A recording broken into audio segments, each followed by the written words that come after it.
The book of Acts is a very dangerous book. We're going to be entitling our series, The Spreading Flame. A flame is something that burns, it's hot to handle. And that really reflects the growth and spread of the gospel that Luke is telling us about in the book of Acts. You'll remember that the Holy Spirit comes down in Acts chapter 2, and he brings these flames of fire that come on the tongues of the disciples. It's an incredibly dangerous scene, if you like, and the disciples then move out into the city streets proclaiming this gospel of Jesus Christ. And this is how the church was born. 3,000 people were added to the church on one day, we're told, in Acts chapter 2. And that was the beginning of the spread of the gospel.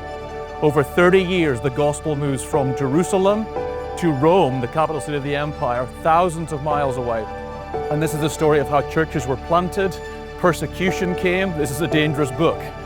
Christians had disagreements with each other as the gospel was going. And all the way through, we see the power of the Spirit motivating, pushing the Christians out towards new territories.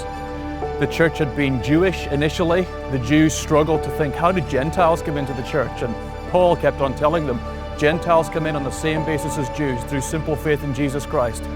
That took the Jerusalem Christians a long time to get their heads around. How long will it take us to get our heads around? It's our job to spread the gospel. It's our job to spread it to new territories, to new people, to neighbors that we feel may be hostile towards us, to new communities in a very international Canada, to new nations. That's going to cost us if that's going to happen. The spreading flame, a flame is something that burns, but a flame is something that begins in our hearts. And I pray that this series in Acts will start a flame in our hearts that will mean I'm going to go across the road to my neighbor and share the gospel with him.